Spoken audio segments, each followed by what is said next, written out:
Bonjour tout le monde, Marjorie Rosiclair, coach en développement personnel et conférencière. Aujourd'hui, je viens vous parler comment surmonter une rupture amoureuse.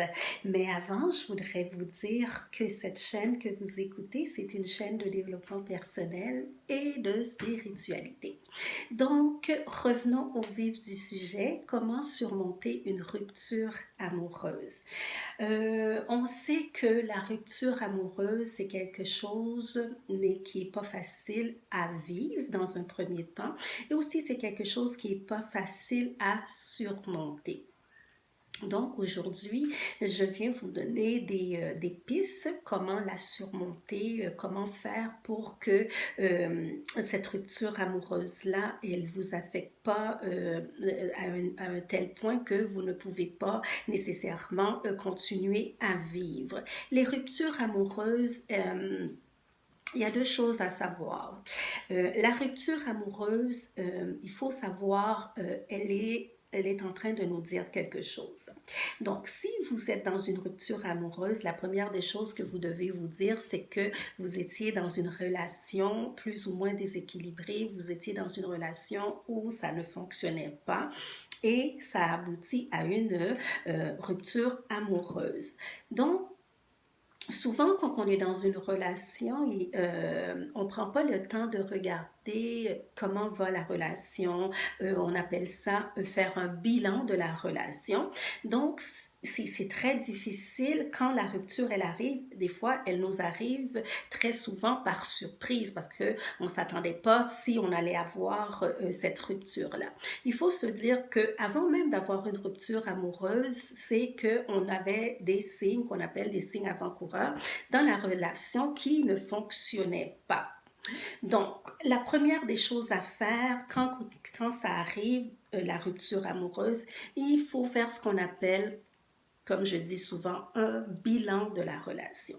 La relation, comment qu'elle était, qu'est-ce qui s'est passé dans la relation, c'est quoi mon rôle, qu'est-ce que j'ai projeté dans la relation, qu'est-ce que l'autre personne a projeté, pourquoi que ça avait pas fonctionné, est-ce qu'il y a il y a des choses que j'aurais dû voir comme je disais tout à l'heure que je n'ai pas vues ou tout simplement j'ai fait semblant pas voir pour pouvoir continuer cette relation-là aussi. Il y a ça aussi. La première des choses, c'est il faut être capable de faire un bilan de la relation. Même si le bilan est positif, même si le bilan est négatif, il faut faire un bilan de la relation, un bilan comment ça a été, un bilan de l'évolution ou le temps que j'ai passé à la personne, 1 an, 2 ans, 5 ans, peu importe. Il faut faire un bilan de la relation. La deuxième de chose, il faut aussi regarder si dans la relation j'ai pu avoir un genre de bien-être, de satisfaction. Qu'est-ce que la relation m'a amené? Parce qu'une relation nous amène toujours à nous questionner, nous amène toujours quelque chose de plus. Même si on pense que cette relation-là a été une mauvaise relation, mais on a quelque chose quand même de plus qu'on a tiré de cette relation-là. Qu'est-ce qu'on a tiré de la relation? La relation, des fois, elle nous permet de grandir, elle nous permet d'être une autre personne. On est sorti grandi dans cette relation-là, même si on pense que la relation, elle n'a pas été bonne pour nous, mais elle nous permet quand même de grandir. Il faut se dire aussi, dans une rupture amoureuse, la rupture, elle vient nous donner ce qu'on appelle un signal d'alarme. Un signal d'alarme, pourquoi? Un signal d'alarme qui va nous permettre de pouvoir nous travailler, faire un ménage sur nous, faire un travail qu'on appelle un travail de l'intérieur, établir surtout des nouveaux objectifs. La relation, elle est terminée maintenant. On va prendre le temps d'avoir des nouveaux objectifs. On va faire une liste des nouveaux objectifs qu'on veut atteindre. On va être aussi ce qu'on appelle dans une nouvelle étape. Et cette étape-là, c'est cette étape-là, des fois, qui va nous permettre de grandir. toute relation nous amène à grandir. Toute relation nous amène à nous questionner.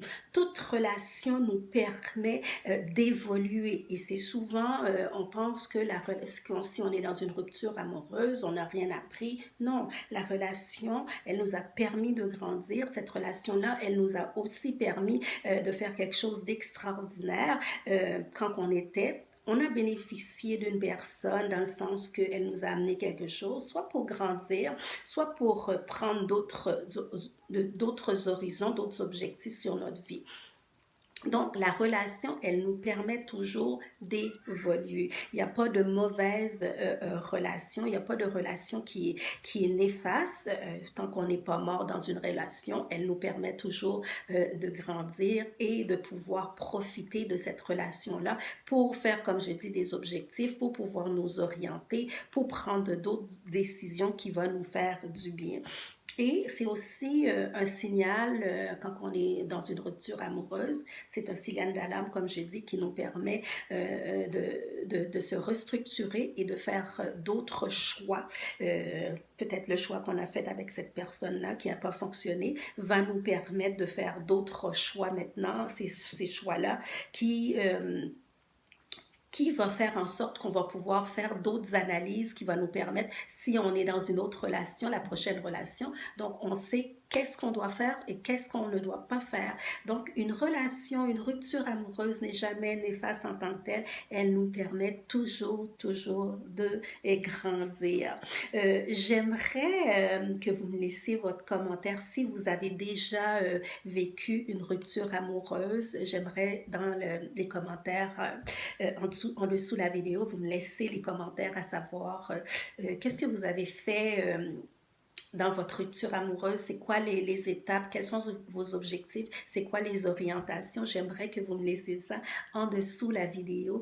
J'aime beaucoup vous lire, comme je dis à chaque vidéo, vous parler, donc j'aimerais beaucoup que vous me laissiez des commentaires en dessous la vidéo. Et comme à chaque vidéo, je vous dis, si vous avez aimé cette vidéo, de la partager et n'oubliez surtout pas d'activer la cloche pour ne pas manquer aucune de mes vidéos. Comme je dis, je fais des vidéos à chaque semaine qui vous plaît. Donc, j'aimerais que vous puissiez me laisser des commentaires et d'activer la cloche. Et je vous dis à très bientôt.